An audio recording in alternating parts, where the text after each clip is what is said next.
Child bond कैसे impact हो रहा है, पीयर रिलेशनशिप्स कैसे इम्पैक्ट हो रही है बच्चों की। तो मैम वो इम्पैक्ट किस तरीके से शोकेस हो रहे हैं बच्चों पे? अगर एक बच्चे को यहाँ परफॉर्म करना चाहिए तो वो यहाँ परफॉर्म कर रहा है। तो बेसिक बायोलॉजिकल फंक्शंस जैसे स्लीप, एपिटाइट, इन दोनों पे भी बहुत ज़्यादा इम्पैक्ट हो रहा है।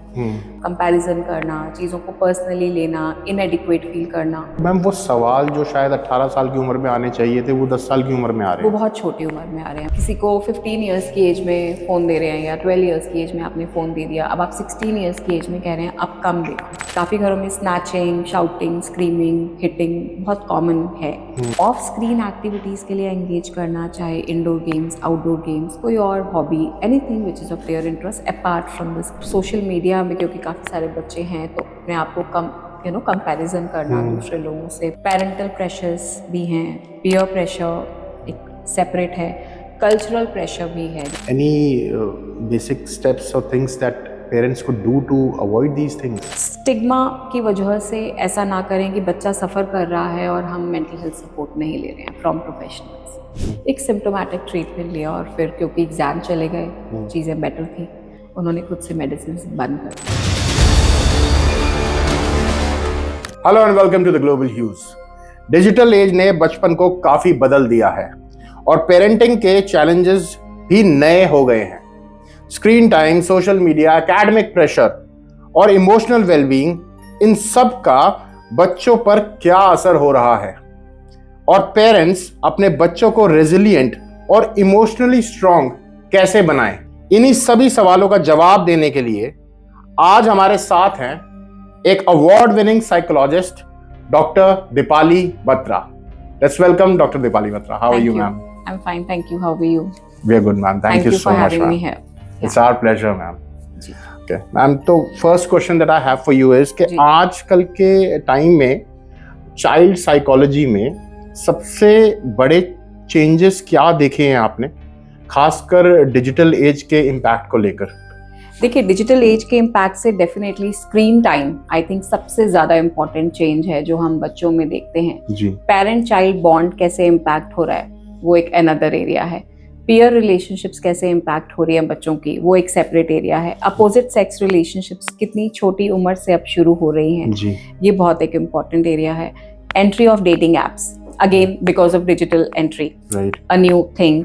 एंड हमारे जो बच्चे हैं वो बहुत ज़्यादा अवेयर हो रहे हैं regarding different terminologies and different things जिसके बारे में पहले हम अवेयर नहीं होते थे। सो जो हमारे एडोलसेंट्स हैं वो काफ़ी सारी चीज़ें डिजिटल अवेयरनेस की वजह से जान रहे हैं। सो डिजिटल लिटरेसी तो बढ़ रहा है बट ओवर एक्सपोजर के भी बहुत सारे इम्पैक्ट्स हैं। राइट। तो मैम वो इम्पैक्ट किस तरीके से शोकेस हो रहे हैं बच्चों पे?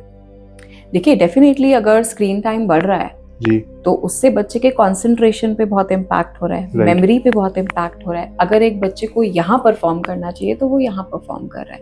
एंड बिकॉज उनका स्क्रीन टाइम ज़्यादा है सो बेसिक बायोलॉजिकल फंक्शंस जैसे स्लीप, एपिटाइट, इन दोनों पे भी बहुत ज़्यादा इम्पैक्ट हो रहा है। क्योंकि डिजिटली वो बहुत ज़्यादा स्क्रीन पर है तो सेल्फ को लेके इनएडिक्वेट फील करना, कंपैरिजन करना, चीज़ों को पर्सनली लेना, इनएडिक्वेट फील करना बहुत कॉमन होता जा रहा है। और इस वजह से पेरेंट चाइल्ड रिलेशनशिप भी बहुत ज़्यादा इम्पैक्ट हो रही है। बिकॉज चाइल्ड जितना ज़्यादा चीज़ें जान रहा है उतना चाइल्ड चैलेंजिंग भी हो रहा है। चाइल्ड के क्वेश्चन भी हैं, कुछ हद तक कुछ सवाल सही भी हैं, बट क्या पेरेंट्स रेडी हैं उन सवालों के लिए? बच्चे इवॉल्व हो गए हैं, क्या पेरेंट्स इवॉल्व हुए हैं उस तेज़ी से जितनी तेज़ी से बच्चे डिजिटली लिटरेट हो गए हैं? क्योंकि वहाँ से कॉन्फ्लिक्ट बढ़ रहा है। तो मैम वो सवाल जो शायद 18 साल की उम्र में आने चाहिए थे वो 10 साल की उम्र में आ रहे हैं। वो बहुत छोटी उम्र में आ रहे हैं, बिल्कुल। और बहुत छोटी एज में बच्चे बहुत सारी चीज़ें एक्सपेरिमेंट कर रहे हैं, बहुत नई नई चीज़ें कर रहे हैं। सो एक्चुअली हर एज के लिए कुछ एज अप्रोप्रिएट बिहेवियर्स होते हैं। और मैं ये नहीं कह रही हूँ कि वो स्क्रीन ना देखें, बट कहीं ना कहीं बैलेंस नहीं हो पा रहा है और वहाँ से डैमेज बहुत ज़्यादा हो रहा है। राइट। तो मैम पेरेंट्स अपने बच्चों का स्क्रीन टाइम कैसे मैनेज करें और सोशल मीडिया के, स्पेशली सोशल मीडिया के जो रिस्क हैं उनके सेल्फ एस्टीम या उनके मेंटल वेलबींग को लेकर उनसे कैसे बचाएं अपने बच्चों को? देखिए, पहले अगर हम स्क्रीन टाइम की बात करें, अब आप किसी को 15 इयर्स की एज में फ़ोन दे रहे हैं या 12 इयर्स की एज में आपने फ़ोन दे दिया, अब आप 16 इयर्स की एज में कह रहे हैं अब कम देखो जी। अब तो एक बिहेवियर कंडीशन हो चुका है। अब हम चाइल्ड को बोलेंगे अब वो नहीं सुनेगा। और काफ़ी घरों में स्नैचिंग, शाउटिंग, स्क्रीमिंग, हिटिंग बहुत कॉमन है। जब आप फ़ोन दे रहे हैं तो लिमिट सेटिंग वहीं से शुरू होनी चाहिए। ये क्लियर होना चाहिए कि स्क्रीन इतना ही देखा जाएगा। And model the right behaviour. Model the right behaviour मतलब कि हमारे बच्चे हमसे सवाल करते हैं कि आप देख रहे हो खुद फोन और आप मुझे कह रहे हो रीडिंग करो। So basically modelling the right behaviour is also important. घर में कुछ टेक फ्री जोन्स होने चाहिए, जैसे डाइनिंग टेबल पे फ़ोन नहीं होगा, बेडरूम में फ़ोन नहीं होगा, कुछ ऐसे स्पेसेस होने चाहिए। ऑल्सो आप ये देखेंगे कि पेरेंट्स जो फिजिकली एक्टिव होते हैं उनके बच्चे भी फिजिकली एक्टिव होते हैं, बिकॉज हमारे बच्चे हमें इमिटेट करते हैं। That is called observational learning. इसका मतलब कि अगर पेरेंट कुछ एक्टिविटीज में एंगेज्ड हैं विच इज ऑफ स्क्रीन, तो बच्चा वो देखेगा और बच्चा भी मोटिवेटेड होगा वो करने के लिए। सो उनको ऑफ स्क्रीन एक्टिविटीज के लिए एंगेज करना, चाहे इंडोर गेम्स, आउटडोर गेम्स, कोई और hobby, anything which is of their interest apart from the screen. But ये शुरू से ही होना होगा और इसके लिए इम्पोर्टेंट ये है कि पेरेंट चाइल्ड बॉन्ड अच्छा हो। अगर पेरेंट और चाइल्ड में बॉन्ड अच्छा नहीं है तो बच्चा सुनेगा ही नहीं, क्योंकि थ्रेट करके, क्रिटिकल होके, करेक्टिव होके कुछ नहीं करवाया जा सकता। So the bond has to be healthy, जहाँ पे बच्चा आपको सुन सके और आपके इंटेंट को ट्रस्ट करके आपकी बात को मानना चाहे कि हाँ ये मेरे लिए अच्छा सोच रहे हैं। Right right. तो मैम आजकल के बच्चों में मेंटल हेल्थ के क्या मेजर कंसर्न्स आप देख रहे हैं और सोसाइटल प्रेशर्स जो हैं वो किस तरीके से उनके मेंटल हेल्थ इश्यूज पे कंट्रीब्यूट कर रहे हैं? जी, ये अच्छा सवाल है और ये 2 सवाल हैं जी। आपने कहा क्या मेंटल हेल्थ कंसर्न्स हैं। कई तरह के मेंटल हेल्थ कंसर्न्स हम बच्चों में देखते हैं। जैसे अगर हम इमोशनल और साइकोलॉजिकल कंसर्न्स की बात करें, so anxiety, clinical depression, body image issues, social anxiety, inadequate feel करना, सोशली अपने आप को इनएप्ट देखना, और सोशल मीडिया में क्योंकि काफ़ी सारे बच्चे हैं तो अपने आप को कंपैरिजन करना दूसरे लोगों से, पर्सनलाइज करना चीज़ों को। स्कूल रिफ्यूज़ल बहुत कॉमन हो चुका है, स्लीप डिसऑर्डर्स बहुत कॉमन हो चुके हैं।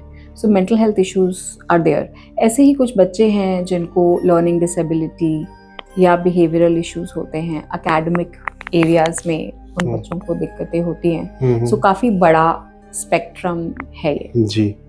जब हम सोसाइटल प्रेशर्स की बात करते हैं, so definitely academic pressure is one thing. So जब जो बच्चे अच्छे होते हैं पढ़ाई में, टॉपर्स, उनको एंजाइटी रहती है because there is a constant direct indirect pressure on them from self and from care givers, teachers, कि आपको अच्छा करना ही करना है। तो आपसे नहीं भी हो रहा तो भी आपको करना है, बिकॉज अब आपने एक स्टैंडर्ड सेट कर दिया है। अब आपको लगता है कि मैं इससे कम कैसे करूं। सो ऐसे में एग्जामिनेशन हॉल में एंजाइटी होना, नम हो जाना, पैनिक अटैक्स होना, साइकोजेनिक वॉमिटिंग होना बहुत कॉमन है।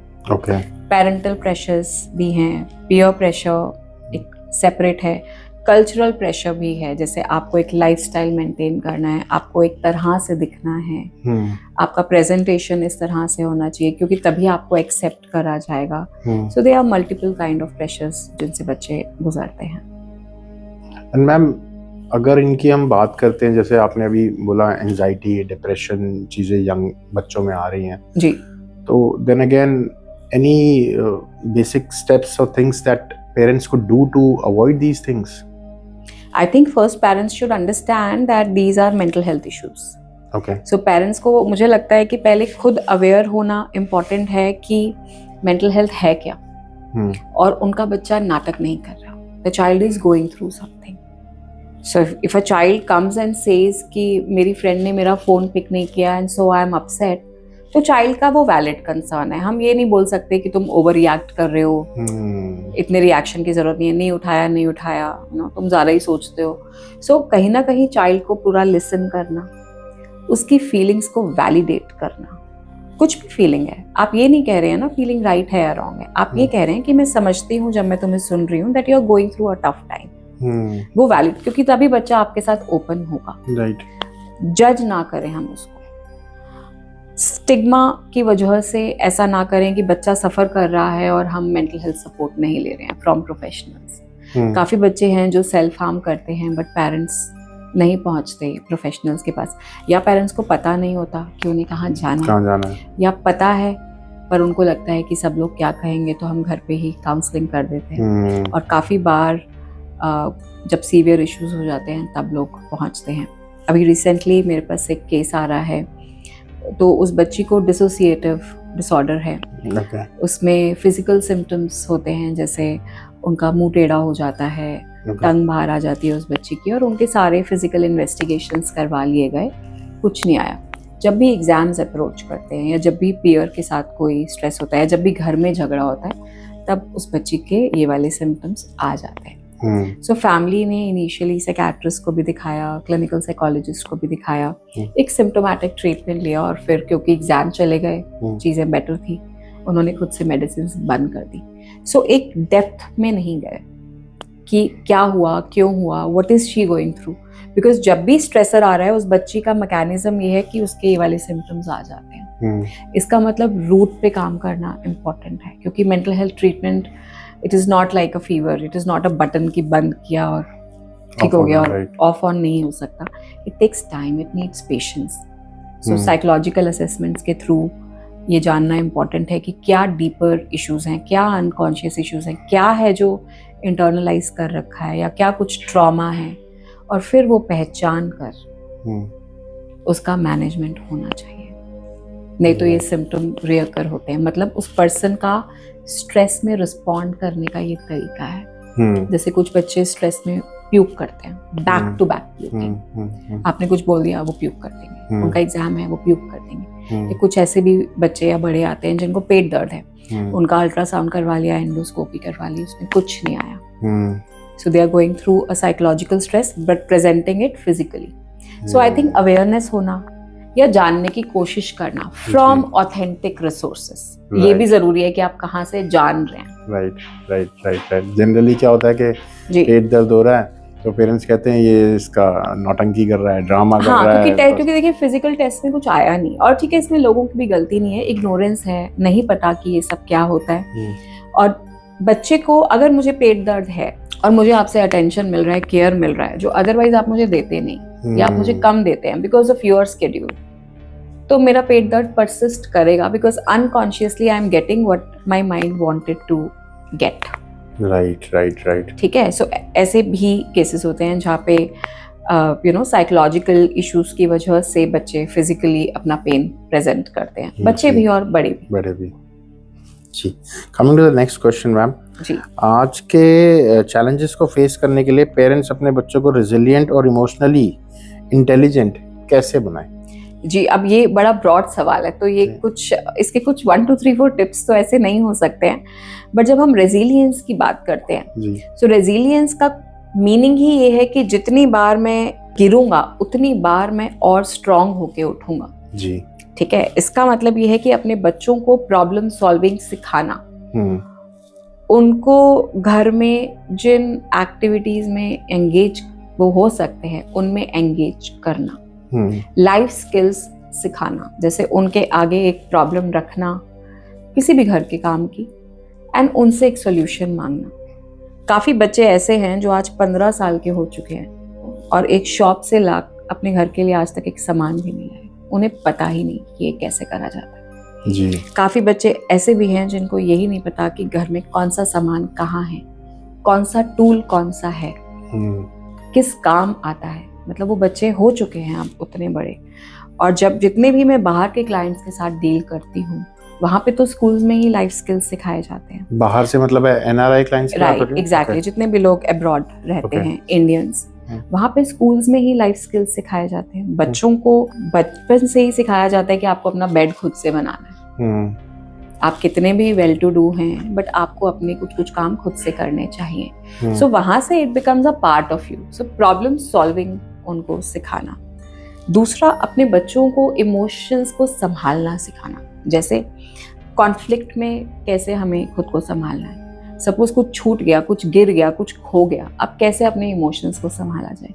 कोई स्कूल में कुछ कह रहा है आपको, कैसे आप इमोशनली खुद को रेगुलेट करेंगे, अपने इमोशंस को कैसे संभालेंगे? तीसरा, as parents we are role models, so emotional modelling दिखाना उनको, that modelling our behaviour, that जब हमारे सामने कोई कॉन्फ्लिक्ट आता है या लाइफ में कोई प्रॉब्लम आती है, हम कितना पैनिक होते हैं, या हम कितने रिएक्टिव होते हैं, या हम कितना पेशेंटली कामली उस सिचुएशन को हैंडल करते हैं, बिकॉज हमारा बच्चा हमें देखता है। सो अगर मेरी मदर छिपकली से डरती हैं और वो ऐसे करती हैं तो हम भी डरेंगे, तो मैं भी ऐसे ही करूँगी। हो सकता है मेरा सिबलिंग ना करे, बट हर सिबलिंग सेम चीज़ नहीं पिक करते हैं, बट काफ़ी सारे लोग ये चीज़ें पिक करते हैं। काफ़ी केसेस में मैं देखती हूँ जिन घरों में पेरेंट्स या ग्रैंड पेरेंट्स ये बार बार बोलते हैं सर दर्द हो रहा है, सर दर्द हो रहा है, जेन्युइनली हो रहा है, बट बच्चा भी जब दुखी होता है या परेशान होता है तो सर दर्द, बिकॉज उसने सर दर्द इतनी बार सुन लिया। सो हम कितना वर्बलाइज करते हैं अपने फिजिकल पेन्स को भी स्ट्रेस में, मतलब मैं तो स्ट्रेस से बेहोश होने जा रही हूँ। अगर एक छोटा 5 साल का बच्चा, 4 साल का बच्चा ये सुनेगा तो वो भी ये बोलेगा। अभी मेरे पास एक बच्ची आई है, शी इज 15, सो उसके फादर का ट्रांसफर हो गया था किसी और स्टेट में, तो उसके फादर वहाँ पे एडजस्ट नहीं कर पा रहे थे, he had lot of issues, so he said that I will not come back home to his daughter. Okay. So अपनी वाइफ को भी उन्होंने ये बात बोली, क्योंकि वो जॉब स्ट्रेस नहीं संभाल पा रहे थे और कॉन्फ्लिक्ट चल रहा था, वाइफ को सब कुछ अकेला घर पे संभालना पड़ रहा था। सो हिज डॉटर सेड कि पापा आज मैं स्कूल नहीं जाऊंगी, और अगर आपने ज़बरदस्ती भेज दिया तो मैं घर वापस नहीं आऊँगी। And when I started working on this, she said कि मेरे पेरेंट्स या हमारे जो नियर रिलेटिव्स हैं वो ऐसे बोलते हैं, जब भी प्रेशर में होते हैं तो वो कहते हैं मैं नहीं आऊँगा या मैं कुछ कर लूँगा। सो हमारे बच्चे हमें देखकर ही तो सीख रहे हैं ना। राइट। ऑल्सो कम्युनिकेशन होना, एक टाइम बिताना साथ में, वहाँ से बच्चे ज़्यादा रेजिलिएंट बनते हैं। जब हम इमोशनल इंटेलिजेंस की बात करते हैं, इसका मतलब बचपन से ही हमें अपने बच्चों को सिखाना चाहिए कि एम्पैथी क्या होती है, दूसरों की फीलिंग्स को समझना, इसका मतलब क्या है। क्योंकि हम आपको ये कह रहे हैं कि आप इमोशनली इंटेलिजेंट बनो, तो emotional intelligence and cognitive intelligence they are 2 different things. Emotional intelligence में आता है कि हम उनको सिखाएं एम्पैथी क्या होती है, प्रैक्टिस करें, वो उनको लिसनिंग सिखाएंगे। जब कोई कुछ बोल रहा है तो आपको कैसे रिस्पॉन्ड करना है, आपको कैसे किसी को सुनना है, कॉन्फ्लिक्ट हैंडलिंग आपका कैसे होना चाहिए, कोई भी दिक्कत आती है तो आप कैसे उस दिक्कत को संभालो, पीयर ग्रुप के साथ कैसे आप अडेप्ट करो। Flexibility is a very important trait. So flexible होना, उनको एनकरेज करना, स्टोरीज के थ्रू, डिफरेंट तरीकों से, मेटाफर्स के थ्रू हम बच्चों को सिखाते हैं कि आप कैसे इमोशनली इंटेलिजेंट बन सकते हैं। बट ऑब्वियसली जितना प्रैक्टिस करते जाएंगे डिफरेंट सिचुएशंस में, उतना वो स्किल बढ़ता जाएगा। बट जब जो पता ही नहीं होगा वो प्रैक्टिस कैसे होगा जी। सो ये ज़रूरी है। मतलब इससे ये समझ में आया कि maximum contribution is what children see they learn. Exactly, वो तो है ही। मतलब वो मैक्सिमम कंट्रीब्यूशन अगर वो हम सही कर लेते हैं, if the parents are not fighting, they are not arguing, they are behaving properly, they have the good habits, so the children will have good habits, and if they have bad habits, children will definitely have bad habits, the probability is much higher. तो ये सबसे best option है। ये important है। देखिए कुछ चीजें तो बायोलॉजिकल है, जेनेटिक है, हार्मोनल है, हर चीज हम कंट्रोल नहीं कर सकते। पेरेंटल स्ट्रेस भी जेन्युइन है, ठीक है, बट अब हम ये देख सकते हैं कि अगर अपने पार्टनर से कोई बात करनी है तो क्या वो बात बाद में हो सकती है, क्या हम पॉज कर सकते हैं, अगर वो एक डेडलाइन टॉक नहीं है, एक टारगेट टॉक नहीं है, नेसेसिटी नहीं है जी। कोई भी हमारा ग्रज है, इशू है, प्रॉब्लम है, क्योंकि हम कैसे कम्युनिकेट कर रहे हैं, this how really matters. Right. So if I am loud, if I am sarcastic, if I am mocking and what I say, my child will immediately pick. Children are smart. So let's say the husband is mocking the wife, the child will also mock their mother.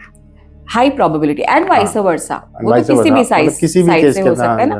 अब जैसे अभी एक बच्ची आ रही है मेरे पास, again I am sorry, I am giving another example, she is 13 और उसने मुझे बोला कि मेरी मम्मा दादी से बहुत गंदी तरह से बिहेव करती है।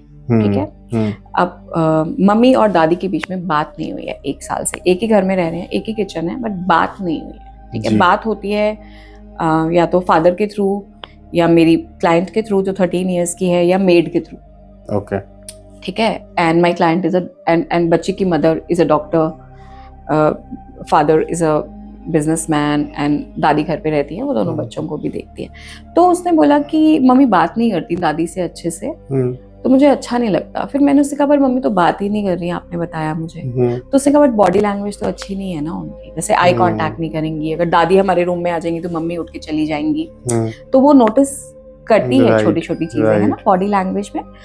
और फिर वो भी अपनी मम्मी को डिसरिस्पेक्टफुली ही ट्रीट करती है, and she has an answer कि आप भी तो बड़े के साथ यही कर रहे हैं, right. So 12-13 year old child picks up and has answers. आपके बच्चे जो हैं वो ऐसा नहीं है कि क्योंकि आप बड़े हैं तो वो अपना ओपिनियन नहीं देंगे, आपके बच्चे अपना ओपिनियंस एक्सप्रेस करते हैं। सो बड़ों को भी रेडी होना होगा कि अब बच्चे ऐसा नहीं है कि उन्हें फर्क नहीं पड़ रहा है। पहले भी बच्चों को फर्क पड़ता था, बट पहले बच्चे बोलते नहीं थे, अब बच्चे एक्सप्रेस कर रहे हैं। इसका मतलब पेरेंट्स को अब अवेयर होना होगा, राइट। जैसे मैं मूवी देखने क्यों नहीं जा सकती अपनी फ्रेंड के साथ? अब फादर ने अगर बोल दिया, मैंने बोल दिया तो बोल दिया, but no, that will not work. The child needs the answer कि मैं क्यों नहीं जा सकती। सो दिस क्यों हैज टू बी आंसर्ड। हम ये नहीं कर सकते कि क्योंकि हम एक ही बार में सुन लेते थे तो ये क्यों नहीं सुन रहे, ये क्यों पूछ रहे हैं, पर अब ये पूछ रहे हैं। सो दैट मीन्स अगर आपने एक हेल्दी तरीके से समझा दिया, बैठ के आपने आई कांटेक्ट मेंटेन करके बात कर ली, जो with reason, with a proper reason, and making them understand कि व्हाई, क्यों ये सही है गलत है। और बच्चे उसके बाद भी पूछते रहते हैं जी, तो वो पेशेंस रखना भी टफ टास्क है, राइट। बट आई थिंक वो विद प्रैक्टिस आ जाएगा। जैसे जब हम उस बच्चे से उम्मीद कर रहे हैं कि वो इमोशनली इंटेलिजेंट हो, रेजिलिएंट हो, तो फिर हम तो एडल्ट है ना, फिर I think this is expected out of us first. First stage has to be within us. जी, then we can expect something from our children. Exactly. जैसे हम ये नहीं बोल सकते, जैसे काफी पेरेंट्स, काफी ऐसे केसेस आते हैं, वो बोलते हैं कि तुम ध्यान मत दो हमारे बीच में क्या हो रहा है। कैसे ध्यान नहीं देंगे? तुम बस, हम ऐसे ही एक दूसरे को गाली दे रहे थे, तुम मत सोचो। कैसे नहीं सोचेंगे कि सामने दिख रही है एक चीज, ठीक है। सो इम्पैक्ट वो अनकॉन्शियस में होगा। सो फर्क पड़ेगा। आप ये नहीं कह सकते कि फर्क, अपने आप को फर्क मत लगाओ, मतलब सो फर्क पड़ेगा। Right ma'am. तो इसी में मैम स्कूल्स एक बहुत इंपॉर्टेंट रोल प्ले करते हैं। एक major part of the day the children are in the school, and different community से, डिफरेंट एरिया से, डिफरेंट बैकग्राउंड से बच्चे वहाँ पे अवेलेबल होते हैं। तो स्कूल्स मेजरली जो हैं वो मेंटल हेल्थ के लिए क्या सपोर्टिव या क्या इंक्लूसिव एनवायरनमेंट क्रिएट कर सकते हैं, या क्या ऐसी चीज़ें वो कर सकते हैं इन सब चीज़ों को कवर करने के लिए? या जी, देखिए मैं खुद बहुत वर्कशॉप्स करती हूँ स्कूल्स में, और काफी सारे स्कूल्स बहुत एक्टिव हैं, you know, when it comes to awareness. So अब तो ये स्कूल्स में वैसे भी मैंडेटरी है कि उनके पास काउंसलर्स एंड स्पेशल एजुकेटर्स होने चाहिए, ठीक है। और अगर स्कूल कर सकता है, जो बेस्ट चीज वो ये है कि मेंटल हेल्थ अवेयरनेस छोटी एज से करें। छोटी एज से मैं क्या एज, छोटी एज मतलब even a 4-5 year old child should first standard we are talking exactly about. So even with a child who is in UKG or first grade, हमने उसके साथ safe touch, unsafe touch पे काम किया है। हाँ, ये तो होता है मैम आज छोटे बच्चों को ये सिखाया जाता है। ऐसे ही मेंटल हेल्थ अवेयरनेस का मतलब है कि हम स्कूल में नॉर्मलाइज करें टॉक्स अबाउट मेंटल हेल्थ। जैसे अगर कोई लो है तो उसका मजाक ना उड़ाया जाए। बच्चों को पता होना चाहिए कि ये बच्चा उदास है, या ये शाई है, या ये उतना ओपन अप नहीं हो पा रहा है, अगर ये अंडर कॉन्फिडेंट दिख रहा है तो उसको बोला ना जाए कुछ। ये नॉर्मलाइज करना चाहिए to talk about this and to not have stigma around this, because बच्चों को बचपन से कुछ चीज़ें पता होंगी तो वो ज़्यादा समझ सकेंगे और स्टेप्स ले सकेंगे।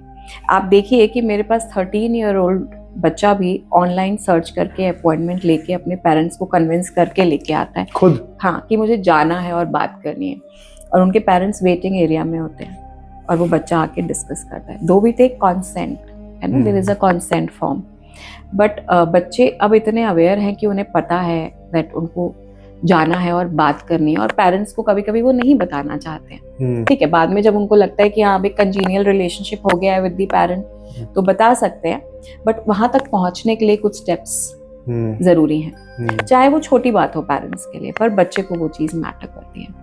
मतलब ऐसे भी बच्चे हैं जो 18 ईयर्स के हैं और उनके पेरेंट्स में से किसी एक का एक्स्ट्रा मैरिटल था और उन बच्चों ने खुद सर्च करा और अपने पेरेंट्स को भेजा। ये भी कॉमन है, 17-18 ईयर ओल्ड इज अवेयर कि ये सब क्या होता है, what is an extra marital, what is conflict in marriage, कैसे पेरेंट्स चीज़ों को ठीक कर सकते हैं। सो अब बच्चे जानते हैं। सो 15-16 साल के बच्चे को भी पता है कि घर में क्या हो रहा है, पापा मम्मी क्या डिस्कस कर रहे हैं। So they narrate everything. That for that matter, even a 6-year-old, 5-year-old tells everything कि उन्होंने ऐसे बोला, फिर उन्होंने ऐसे बोला। वो वैरी करता है कि हर बच्चे की समझ कितनी है अपनी एनवायरनमेंट को लेके, वो कितना प्रोसेस कर पाते हैं इंफॉर्मेशन को और कितना अच्छा आर्टिकुलेट भी कर पाते हैं। सो मुझे ऐसा लगता है कि जो स्कूल स्टेप ले सकता है, एक तो मेंटल हेल्थ अवेयरनेस का, दूसरा स्कूल में काउंसलिंग सेल होना चाहिए। अब क्या है, स्कूल में ऐसे बच्चे ज्यादा हैं जिनको दिक्कतें हैं, काउंसलर्स एक है। एक काउंसलर सब कुछ नहीं कर सकता, इसका मतलब एक टीम हर स्कूल में चाहिए। बिकॉज कुछ बच्चे एक्सटर्नलाइज करते हैं, जैसे आपको वो दिखेंगे कि उनके कुछ बिहेवियरल इश्यूज हैं बिकॉज वो ओवर्ट बिहेवियर्स हैं, जैसे रिबेल करना, एग्रेसिव होना, तंग करना, बुली करना, क्लास डिस्टर्ब करना या टिक के ना बैठ पाना या अटेंशन इश्यूज होना, वो विजिबल कुछ बिहेवियर्स है। कुछ बच्चे इंटरनलाइज करते हैं, चुप रहना, अपने आप में रहना, विड्रॉन रहना, ज़्यादा पार्टिसिपेट नहीं करना। ये ग्रुप इग्नोर होता है क्योंकि ये तो अच्छा बच्चा है, ओबीडियंट है, बात सुन रहा है, तो इधर ध्यान नहीं जाता। बट ये ज़्यादा डेंजर हो जाएगा क्योंकि ये साइलेंट बच्चे हैं, राइट है ना। ये किसी भी वजह से हो सकते हैं और इसी ग्रुप में एंजाइटी स्पेक्ट्रम, डिप्रेसिव फीलिंग वाले बच्चे, वो वाला ग्रुप आता है। सो स्क्रीन ही अगर नहीं होंगे, ठीक है, स्कूल में फुल मैनेजमेंट नहीं हो सकता, बट एटलीस्ट काउंसलर स्क्रीन कर सकते हैं। स्क्रीन करके उनको बाहर रेफर करा जा सकता है। तो मैम इसमें I am cutting you short over है कि अब ये पहला पॉइंट जहाँ पे आइडेंटिफाई हो, वो तो क्लास टीचर का या तो काम हो गया जी, जो उनका वर्क प्रोफाइल है ही नहीं जी, वो आइडेंटिफाई कर ही नहीं पाएंगी। वो तो सीधा पेरेंट को बोलेंगे जी आपका बच्चा शैतान है, आपका बच्चा ऐसा कर रहा है, आपका बच्चा वो कर रहा है।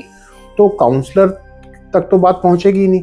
तो या तो काउंसलर रेगुलरली सेशंस ले या तो सम सॉर्ट ऑफ। हाँ, सो इसीलिए काफी सारे स्कूल्स ऐसे हैं जो आउटसोर्स करते हैं वर्कशॉप्स, जैसे बाहर से एक्सपर्ट्स जाते हैं। जैसे मैं खुद काफी सारे स्कूल्स में जाती हूँ, वर्कशॉप्स लेती हूँ, बट हम वर्कशॉप्स लेते हैं और हम वापस आ जाते हैं, है ना। जो उस स्कूल में है, उस सेटअप में है, वो ज़्यादा अच्छे से आइडेंटिफाई कर सकते हैं। इसमें वर्कशॉप्स 3 एरियाज में होती है, मतलब 3 लेवल्स पे होती है, पेरेंट्स के साथ जी, टीचर्स के साथ और चाइल्ड के साथ। जब मैं 13, 14, 15, 16 के साथ वर्कशॉप करती हूँ तो वो कहते हैं मैम प्लीज पेरेंट्स का सेशन लीजिए, मैम हमारे पेरेंट्स को बुलाइए।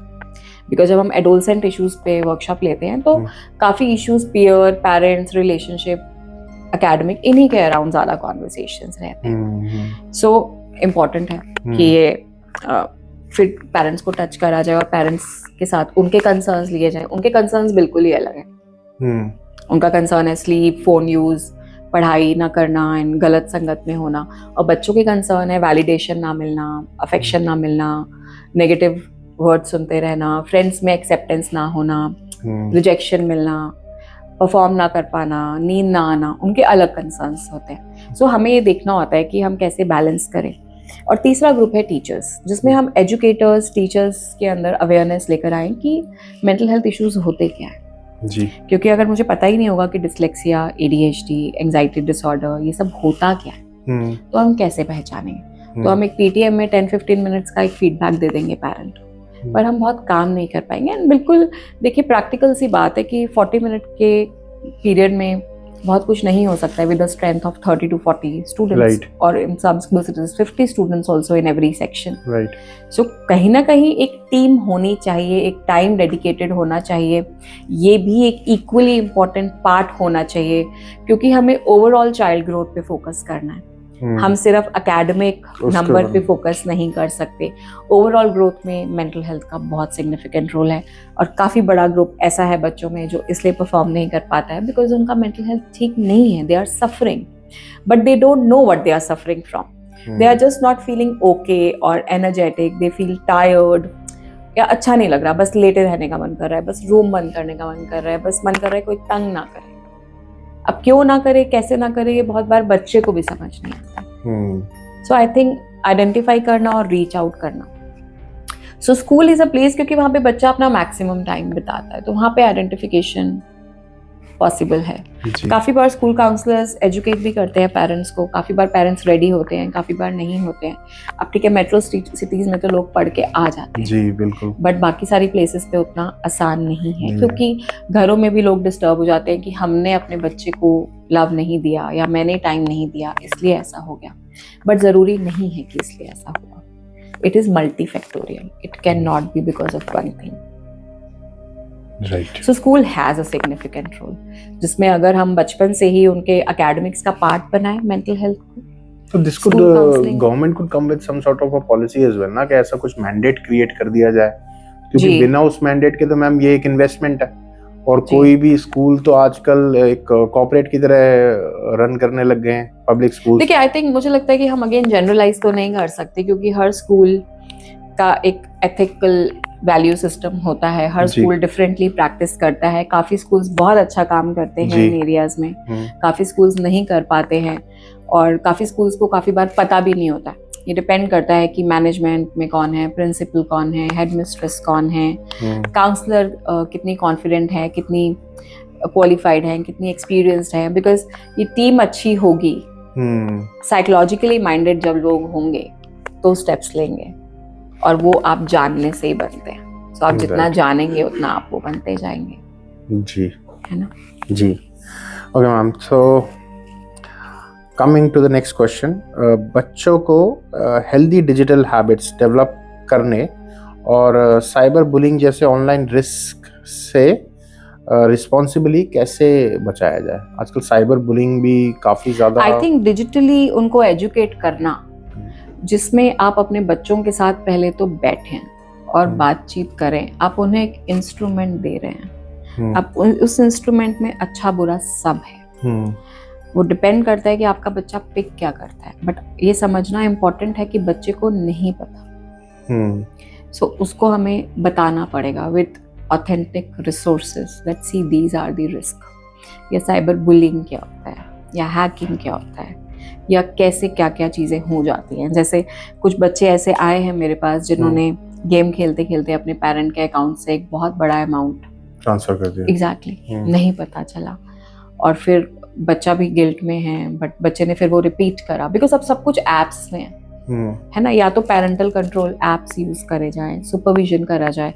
काफी बार पेरेंट्स को ये भी नहीं पता होता है कि उनका 6 साल का बच्चा यूट्यूब पे देख क्या रहा है। जैसे यूट्यूब किड्स उसको देखना चाहिए, बट बच्चा देख क्या रहा है। ऐसे भी बच्चे हैं जो 8 साल के हैं और वो पॉर्न देख रहे हैं। पेरेंट बाहर गया और उन्होंने पॉर्न, अब बच्चे को नहीं पता, वो एक सॉन्ग ढूंढ रहे हैं और एक वीडियो आ गया, उन्होंने क्लिक कर दिया। सो ये अवेयरनेस तो हम ही करेंगे ना। हम उनको डांटेंगे, मारेंगे, थ्रेट करेंगे, that will not work, because phone नहीं छूटेगा। तो हमें उनको लिमिट सेटिंग बताना, कितना क्या देखना इम्पोर्टेंट है। अगेन उस सबके लिए फिर से बॉन्ड इम्पोर्टेंट है। So this comes to open communication that we are talking about, right? तो कम्युनिकेशन पेरेंट्स के एंड से और स्कूल्स आई थिंक इसमें बहुत अच्छा पार्टिसिपेट कर सकते हैं, बिकॉज साइबर बुलिंग की वर्कशॉप्स या ये क्या है और इसके अंडर में क्या क्या आता है, ये एक्सपर्ट्स के थ्रू जाना जा सकता है। और काफी स्कूल्स वर्कशॉप्स करवाते हैं, बट मुझे लगता है वो वर्कशॉप्स छोटी एज ग्रुप के बच्चों के लिए भी उतनी ही इम्पोर्टेंट है, बिकॉज इंस्ट्रूमेंट सबके पास है। कुछ बच्चे ऐसा भी करते हैं ना, अपनी मदर का फोन ले लिया, ऐप डाउनलोड कर लिया, यूज कर लिया, फिर डिलीट कर दिया। सो दे शुड नो। एंड काफी बार डर की वजह से बच्चे सलाह लेते हैं अपने दोस्तों से। अब दोस्त भी उतने ही अवेयर है, राइट? अपने पेरेंट्स तक नहीं पहुंच पाते हैं बच्चे। सो एक ऐसा सेफ स्पेस बनाना कि वो आपके पास आके आपको बता सके, आपसे बात कर सके कि आज ना मुझसे ये हो गया, या मेरे फ्रेंड ने ऐसा किया, मेरा भी मन कर रहा है। मतलब बॉन्ड ऐसा होना चाहिए कि आपका बच्चा एक टाइम पे 2 लोगों को भी लाइक करे तो आके आपको बताए, छुपाए नहीं, बिकॉज वो छुपाना इज अ प्रॉब्लम, राइट? जैसे lately substance is so common है ना। बच्चे वेपिंग करते हैं, बच्चे स्मोक करते हैं, बच्चे एक्सपेरिमेंट करते हैं। कितने बच्चे हैं जो हुक्का लेते हैं और वो ये क्लियर है कि मेरे पेरेंट्स नाइट पार्टीज में लेते हैं, उन्होंने एक बार मुझे वहां ट्राई कराया, अब मुझे भी करना है, अब मुझे भी ये चीज करनी है, सो मैं क्यों नहीं कर सकता। मैं वेपिंग नहीं छोड़ सकता, उसके कॉन्सिक्वेंसेस क्या हैं? नहीं, मुझ पे उसका कोई कॉन्सिक्वेंस नहीं होगा because I am a different person. Yes, तो आई थिंक वो कहीं ना कहीं एक और चीज है कि बच्चों को ऐसा लगता है कि पेरेंट्स के पास फंड्स हैं और पेरेंट्स थोड़ा बहुत डांटेंगे बट ले लिया तो ठीक है, उतना सीरियस नहीं है बिकॉज पेरेंट्स अपनी अपनी लाइफ में थोड़े से बिजी हैं। सो वो कर रहे हैं, एक दिन डांट दिया, फिर कुछ दिन बाद फिर डांट दिया, सो वो बस उतना ही है। सो एक पॉइंट के बाद चाइल्ड को लगता है कि ठीक है, थोड़ा सुनना ही पड़ेगा ना, कोई बात नहीं, लेट मी कंटिन्यू। फिर आपका पीयर ग्रुप कैसा है, ये भी बहुत मैटर करता है। आप कितनी बाउंड्री सेटिंग कर सकते हैं।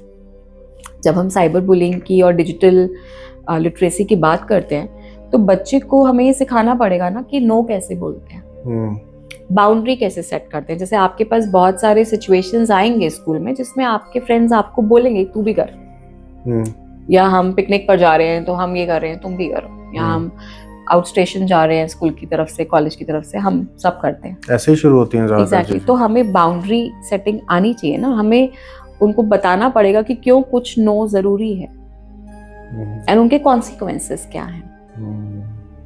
सो काफी बार अप्रोच ये रहता है कि देखा जाएगा, और बच्चों में वो वाला अप्रोच थोड़ा ज्यादा होता है। सो देखा जाएगा में क्या क्या हो सकता है कॉन्सिक्वेंस, वो इम्पोर्टेंट है, और वो रिपीटेड कम्युनिकेशन इम्पोर्टेंट है, वो जरूरी है। repeated communication, Exactly. we're going to talk about it again and again after a certain period of time, through different authentic resources and people who are respecting the child. So आप ये नहीं कह सकते हो कि तुझे नहीं पता, तुझे तो अक्ल नहीं है, and that kind of a language. आपका communication empathetic होना चाहिए, validating होना चाहिए, प्लस बच्चे को सुनने के बाद आप उससे पूछिए कि क्या मैं अपना पर्सपेक्टिव दे सकती हूँ या दे सकता हूँ, do you want it? And then when it is the right time, sharing it with the child, your perspective. Again, the bond between the parent and child matters over here. हाँ, तो आप कितना time spend कर रहे हैं, आप कितना खुद में हैं और आप कितना चाइल्ड के साथ हैं, ये सब मैटर करता है। आप परफेक्ट पेरेंटिंग नहीं हो सकती, बट गुड इनफ पेरेंटिंग की कोशिश तो की जा सकती है। जी बिल्कुल बिल्कुल। Coming to the next question, parents को कब अपने बच्चे के लिए प्रोफेशनल साइकोलॉजिकल हेल्प कंसिडर करना चाहिए और कौन कौन से रिसोर्सेस अवेलेबल हैं? देखिए, अगर मेंटल हेल्थ इश्यूज हैं, जैसे इमोशनल प्रॉब्लम्स हैं, anxiety disorder, clinical depression, social anxiety, body image issues, self harm या स्लीप इश्यूज हैं, या बच्चा खा नहीं रहा, ईटिंग डिसऑर्डर्स बहुत कॉमन है, या बच्चा सब्सटेंस ले रहा है, या बच्चा कुछ इस तरह की बात कर रहा है कि उसको लेट नाइट पार्टीज में जाना है। मैं ये नहीं कह रही हूँ वो सही है या गलत है, बट अगर बच्चा इम्पल्सिव हो रहा है, रिस्क टेकिंग बिहेवियर्स कर रहे हैं, इसका मतलब कि अब टाइम है when you should immediately reach out, because हम ऑलरेडी लेट हो चुके हैं, क्योंकि अब बच्चा ऑलरेडी अगर गुजर रहा है एक दिक्कत से, तो इसका मतलब अब ASAP पहुंचना इम्पॉर्टेंट है। डेफिनेटली इसमें प्रोफेशनल हेल्प अवेलेबल है। Most of the hospitals have a clinical psychologist and a psychiatrist. So कुछ केसेस में मेडिसिन्स की ज़रूरत पड़ती है, काफ़ी केसेस में मेडिसिन और थेरेपी दोनों के कॉम्बिनेशन से बहुत अच्छा मैनेजमेंट हो पाता है। एंड ये समझना ज़रूरी है कि ट्रेन्ड और एक्सपीरियंस्ड पर्सन के पास जाना ज़रूरी है फॉर अ होलिस्टिक मैनेजमेंट। काफ़ी बार साइकोथेरेपी के थ्रू, बिहेवियरल इंटरवेंशंस के थ्रू काफ़ी काम हो सकता है बच्चों के साथ, पर उसमें टाइम लगता है। इट डिपेंड्स कि सीवियरिटी ऑफ प्रॉब्लम क्या है। मैम, अर्ली आइडेंटिफिकेशन भी है इन सब चीज़ों में? कुछ अर्ली आइडेंटिफिकेशन डेफिनेटली है, क्योंकि जितना जल्दी आइडेंटिफाई होगा उतना जल्दी चीज़ों पे काम करा जा सकता है। कैसे होगा ये आइडेंटिफाई? अवेयरनेस से, जैसे ये पता होना चाहिए कि ये सब क्या है। अब जैसे parents have to do their R&D, अपना समझे, राइट, मतलब ये एक चीज समझनी होगी। देखिए, जैसे अभी मेरे पास एक बच्चा आया, उसके पेरेंट्स मेरे पास आए 3 महीने के बाद, ठीक है, वो 3 महीने से स्कूल नहीं गया। 3 महीने से स्कूल? जी। सो अगर वो उसने फर्स्ट 1 वीक ही अगर वो स्कूल नहीं गया, आपके परसुएट करने से, थ्रेट करने से, रिवॉर्ड देने से, आपने सामान भी दिला दिया, आपने गुस्सा भी कर लिया, आपने स्कूल से भी फोन करवा लिया, आपने सब कुछ कर लिया। अब या तो बच्चे को अगर बच्चे को एंजाइटी हो रही है कि उसको डर लग रहा है स्कूल जाने में, या बच्चा फोन पे इतना ज्यादा है कि उसकी नींद पूरी नहीं होती है तो वो नहीं जा पा रहा है। अब आपने 7 डेज देख लिया ना, वो नहीं, अब आप पहुंचिए कहीं, है ना? बट क्योंकि जितना लंबा ड्यूरेशन बीतता जाएगा उतना सिम्टम्स और सीवियरिटी ऑफ सिम्टम्स बढ़ता जाएगा। ऐसे ही अगर आपका बच्चा 2 दिन से खाना नहीं खा रहा तो आप स्टेप लेंगे ना। अभी एक पेरेंट आए, उनकी बच्ची ने 2 वीक से वो कुछ बोली नहीं, मतलब अच्छी खासी प्लेफुल थी वो फॉर 7, मतलब शी 7 years old एंड वो 2 वीक्स कुछ बोली ही नहीं। तो फिर 2 वीक्स हमने क्यों वेट किया? अगर वो कुछ बोली नहीं रही, अब आपने भी उसके साथ सब कुछ करके देख लिया, इसका मतलब आपको रीच आउट करना है कि वो एकदम साइलेंट कैसे हो गई। अब वो किसी से बात नहीं कर रही, इशारों में बात कर रही है। ओके, तो क्या हो गया उसको? इसका मतलब कहीं पहुंचना पड़ेगा ना, राइट। किसी प्रोफेशनल के पास तो पहुंचना पड़ेगा ना, चाहे फिजिशियन है, चाहे न्यूरोलॉजिस्ट है, चाहे साइकियाट्रिस्ट है। अभी जनरल फिजिशियन के पास भी जाएंगे तो वो रेकमेंड कर देंगे कि आप यहाँ पे जाइए, सलाह दे देंगे, जी। तो वो रीच आउट करना, पर कभी कभी ये भी नहीं पता होता कि ऐसा क्या हो गया। और ठीक है, सबके पास टाइम लिमिटेशंस हैं, सबका काम है, बहुत सारे फैक्टर्स हैं। कोई भी ऑब्वियसली अपने बच्चे का बुरा नहीं चाहता, हर कोई अच्छी इंटेंट से ही चीजें करता है एंड बहुत बार रिसोर्सेज नहीं होते हैं, सो लोग नहीं पहुंच पाते हैं। बट मुझे लगता है जितना जल्दी स्टेप लिया जाएगा, जैसे अगर बच्चे को ADHD है, कंडक्ट डिसऑर्डर है, लर्निंग डिसेबिलिटी है, जितनी छोटी एज में, जैसे ऑटिज्म है, जितनी छोटी एज में आइडेंटिफाई होगा उतना ज़्यादा फास्ट मैनेजमेंट करा जा सकेगा, उतना फास्ट डिफरेंट टेक्निक्स यूज करी जा सकती हैं, उतना अच्छा रहेगा। Right ma'am, will wrap it up over here.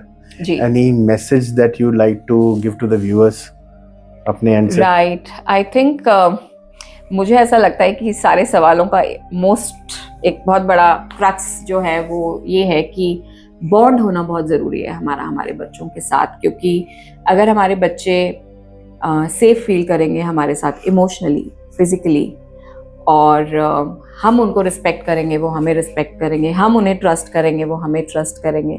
So I think एक हेल्दी बॉन्ड के साथ बहुत हेल्दी कम्युनिकेशन हो सकता है, और हेल्दी कम्युनिकेशन से बहुत सारे रास्ते खुल सकते हैं। बहुत सारी दिक्कतें जो हो सकती हैं वो प्रिवेंट करी जा सकती हैं, और जो दिक्कतें हो गई हैं उन पे भी काम करना आसान हो सकता है। Thank you so much, ma'am. Thank you so much. That's all for today's episode. Please keep watching our videos. Please do like, share, and subscribe. And hope this video was helpful for you. Thank you. Thank you so much for coming, ma'am. Thank you.